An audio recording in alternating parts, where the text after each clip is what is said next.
Salut à tous! Aujourd'hui, on va vous parler de l'Union européenne et des flux migratoires. Concrètement, c'est quoi l'Europe ? C'est un continent situé entre l'Asie et l'océan Atlantique. En fait, c'est un espace géographique.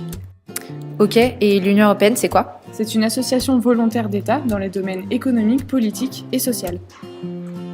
Le but, c'est d'assurer le maintien de la paix en Europe et de favoriser le progrès économique et social. En fait, cette union est née du rapprochement de la France, l'Allemagne, la Belgique, l'Italie et le Luxembourg en 1951 suite au traité de Paris, mais ne deviendra Union européenne qu'en 1992 suite au traité de Maastricht. Et donc, on a les accords de Schengen. L'espace Schengen ? Tu nous expliques ? L'espace désigne l'accord sur la suppression des contrôles aux frontières, signé le 14 juin 1985. À l'époque, les 3 États du Benelux signent un texte commun avec l'Allemagne de l'Ouest et la France. Tout circule librement, en revanche, les contrôles aux frontières extérieures de l'espace doivent être renforcés. Mais en fait, comment ils gèrent les frontières ? D'abord, chaque État membre est responsable de la partie de frontière qui se trouve sur son territoire. Ensuite, en 2015, l'UE impose des quotas de migrants à accueillir. Exemple, 24 031 pour la France et 31 443 pour l'Allemagne. Certains pays ne font pas partie de l'accord car l'accord vise à désengorger les pays de passage comme la Grèce ou la Hongrie. Et il ne faut pas oublier Frontex, l'agence européenne mise en place en 2004 qui a pour mission d'aider à garantir des normes communes et un haut niveau d'efficacité. Et elle permet de contrôler et de gérer les frontières extérieures. Mais en réalité, c'est un peu plus compliqué. On vous explique.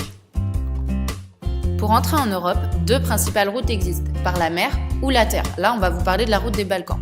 Cette route part de la Grèce en passant par la Hongrie ou la Croatie avec souvent pour objectif d'atteindre l'Allemagne. Les Balkans, c'est un espace de transition à la périphérie de l'Europe. Elle est réputée pour être moins meurtrière. Elle a vu le nombre de passages augmenter en 2015 avant de chuter en 2016 suite à la construction d'un mur entre la Hongrie et la Croatie. Puis en 2016, la fermeture des frontières de la Slovénie, Croatie, Macédoine et Serbie aux migrants qui n'ont pas de visa. Et du coup, les migrants se retrouvent officiellement bloqués en Grèce, mais cela ne les empêche pas de vouloir continuer à atteindre l'Europe. Leur situation devient de plus en plus précaire et en plus, s'ils sont attrapés par la police, ils peuvent être expulsés à cause du règlement Dublin III. Ok, mais c'est quoi ce règlement ?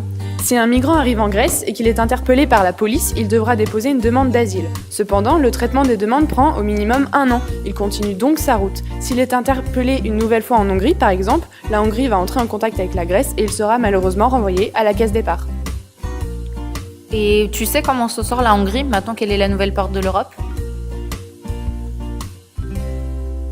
Revenons en arrière un petit peu. La Hongrie est devenue membre de l'Union le 1er mai 2004 et a intégré l'espace Schengen en 2007. Tout cela a imposé des nouvelles règles car cet espace implique l'abolition des contrôles aux frontières européennes. Ce qui n'est pas forcément respecté en période de crise. On voit le rétablissement des contrôles aux frontières en Allemagne, Autriche, Slovaquie, Pologne et en France. Pourtant, le président du mouvement européen France a dit « Nos frontières sont vos frontières ». Le renforcement des frontières extérieures est donc compliqué et encore plus pour les États dits frontières. Mais c'est pas un peu injuste pour les États frontières ? Si, ça peut paraître injuste car certains pays se retrouvent submergés par l'engagement en question. La Hongrie, par exemple, jeune venue dans l'Union, se retrouve avec cette obligation alors qu'on sait qu'elle n'est que très peu visée par les migrants qui cherchent plutôt à rejoindre l'Allemagne, la Suède ou le Royaume-Uni. La Hongrie se doit de renforcer sa frontière avec la Serbie, entre autres, afin de contrôler le passage aux réfugiés et migrants du XXIe siècle. La Hongrie s'est vue confier les clés de l'Union, un poids assez lourd à porter et qui paraît assez déséquilibré quand on prend en compte la conjoncture migratoire actuelle. Regardons les chiffres. En 2015, il y a eu 37 000 demandes d'asile en Hongrie, contre moins de 1000 en 2007, au moment où le pays est entré dans l'espace Schengen. Toujours en 2015, près de 400 000 personnes ont rejoint l'Union européenne par la Hongrie en empruntant la route des Balkans. Malheureusement, la pression de la crise migratoire a entraîné la mise en place de mesures drastiques. Le gouvernement hongrois a décidé de fermer sa frontière en construisant un mur long de 175 km, érigé sur plusieurs mètres de haut pour contrôler l'immigration clandestine.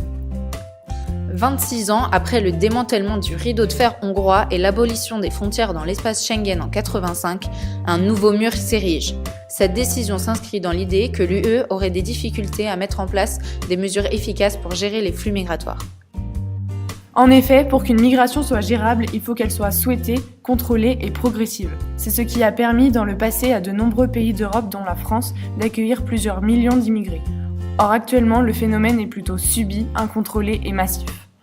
Avec un nombre important d'États membres rétablissant les frontières, on se pose alors la question de l'avenir de l'espace Schengen à l'intérieur de l'Union européenne.